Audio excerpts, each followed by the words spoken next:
Did Laowhy86 really escape from China? A lot of the pro-CCP shows are saying that his video is not real, that he didn't really escape from China. And, you know, I think it's very obvious at the beginning of the video that he seems very bothered and that he seems very serious and that it doesn't seem like something is right. What happened was yesterday about midnight, I received a message, but I didn't actually open it up until the following morning. And in the message, it was a little bit worrying, but I didn't really take too much notice because the message was from someone that I know. And basically what happened was they were walking home and a Chinese person stopped them in the street and showed them a message on his phone. And this message had a screenshot of one of my videos that was actually highlighted and circling my face. Basically, this Chinese person asked my friend, who has been at my videos, don't make any speculation though, a lot of people have been at my videos, but basically asked him if that was him in that particular video and where I was, if I was in. I don't think Laowhy86 is that good of an actor. So I think that he's probably being realistic. That's probably how he feels at the time of him making that video. I think that it's quite obvious that he really believes, he really feels the way that he says he does in this video. So I don't think he's lying. Hong Kong really is the end of Hong Kong. The national security law that's just been passed will make it completely illegal. Isn't Hong Kong beautiful? Too bad CCP is gonna ruin it. Yeah, showing pictures of like foreigners and stuff. You know, it's really strange, right? When you know, the police in China, when they come looking for you, or when someone wants to find you in China, it's really strange. Like, you think they would just come directly to your door. Like, you're so, you know, in China you have to be registered. Your living address is registered. But it's very strange. Like, people, when they want to find you, they'll go to like the Baoan, which is of course, you know, the security guard. They'll ask people in your neighborhood. They'll walk around with your picture and they'll say, hey, where is this person? You know, it's not like it is in America where like if somebody wants you, they just come knock on your door. They like actively search for you on the streets, you know. It's just very strange in that way in China. You'd think they would just come right to your door, but they don't. Like I said, because you're a foreigner, you know, Chinese people are always looking at you. So they ask people locally.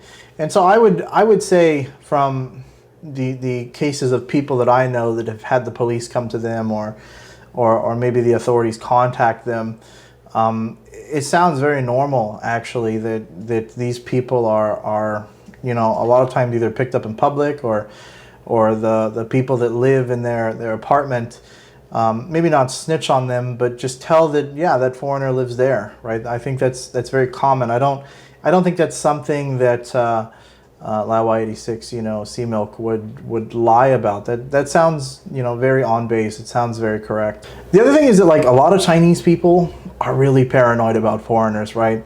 So anytime that like they have this opportunity to turn a foreigner in, like they work really hard to do it. And that's probably because a lot of Chinese people are told that if they actually catch a foreigner that's doing something bad, that they get a reward. And this is something that communism has kind of done for years and years and years.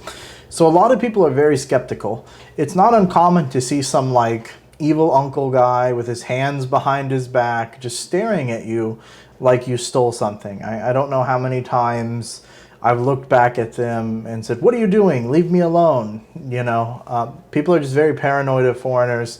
They're very eyes open about foreigners in general. The traffic department is looking for you. They want to have a chat. Now, I'm not too concerned with like the local government departments there in Huizhou.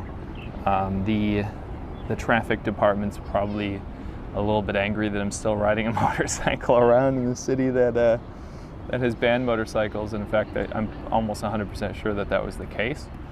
That being said, it went quite a bit further than that because a little bit later, I'd say about an hour later, I was actually going out to film ADV China on the motorcycles with Winston. You know, Laowhy86 that the traffic bureau wanted him. And I've been to Huizhou before and to a lot of smaller cities in China. And the interesting thing is that like a city that used to be next to Guangzhou or is next to Guangzhou that I used to go to a lot was Foshan. And it was kind of the same thing, right? Like they had a lot of laws there that no one ever followed, right? And this weird thing happens where like in China, something can be illegal and everyone can do it, right? And nonstop, just people will do it nonstop. And then all of a sudden, like they really crack down on it and everyone gets blamed, everyone gets in trouble, you know, overnight, right?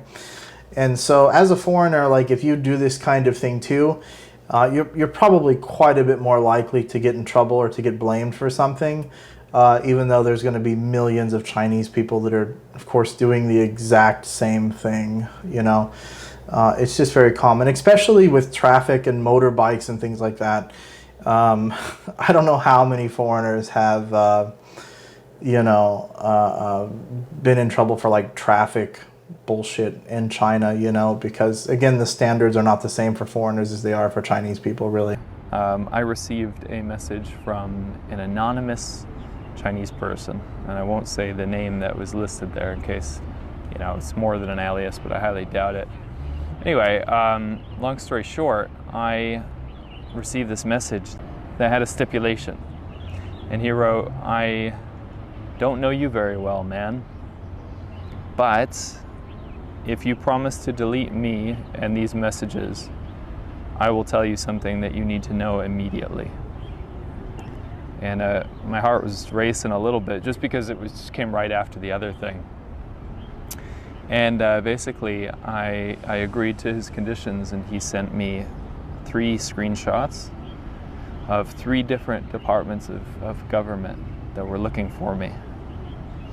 And it took me a while to read through the jargon in the Chinese, basically, but each message was preceded with a sentence that said, please do not share this publicly, but we're looking for so-and-so, my real name, also known as so-and-so in Chinese. And he's well known for posting videos on the internet. But do not share this information publicly, keep it within the allotted circle, or whatever jargon they use to describe their, you know, the people that were working there. And the first department of government was in fact the traffic department, so that was what I had expected. But what I did not expect was the collusion with 2 other departments. And the second department, which was the very, very, very, very incredibly, unbelievably worrying one, was the army, was the military. And it basically took a couple of my videos, and they were screenshots of some drone footage that I had included actually quite a while. The thing that he talks about the military and the drone is very interesting because military bases and those types of things are not the same like they are in America. Like in America, when you pull up to like a military base, like there's a big fence around it and there's a lot of land there, and there's signs all over, and even from the sky, like it would be like insanely obvious that like you were flying over a military base or that something is a military base. And in China, like military bases a lot of times are like right in the middle of the city. Like in Guangzhou, where I used to live, there was a military base literally right across the street, literally. And it was so annoying because I would always wake up in the morning to like these military guys marching, going, huh, huh, huh. And I would just be like, shut the F up, you know? And so it's that situation where it's like, even from my apartment, I had a really high apartment, and I could like look down into the military base, you know?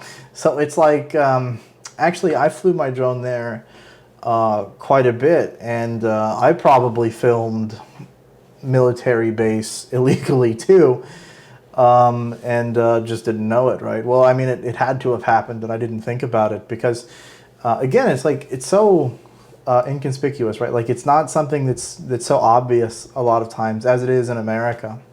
And then the third department was actually the PSB, so it was the Public Security Bureau, and basically their job is to keep track of us, us foreigners, basically in mainland China. So everyone's kind of, you have to register at a PSB. So basically, when I got my marriage visa, I was registered to the local PSB, obviously where my marriage certification was from. And so basically they know where you are, they know how to find you if anything happens, and you know, for the most part it's just to keep an eye on the foreigners. But yeah, you know, the Public Security Bureau, these people are like, again, like he said, they have nothing better to do with their lives than to check on foreigners. Basically saying that it was illegal journalism, and I have a feeling that they had their interest piqued right around the time I was filming Conquering Northern China, because we ran into some issues up there that you guys will probably find out about later on. But as we were filming Conquering Northern China, we had been in touch with the authorities, not by choice, many times. And there were times where my information was logged and I was interrogated. And after that, somehow the information, I mean, I can't confirm that. I can't confirm that the information from the what's it called, from the actual Inner Mongolian area traveled down to Huizhou, but what did happen was that they were also trying to build a case against me because I was illegally making money from posting videos on YouTube without a journalist license.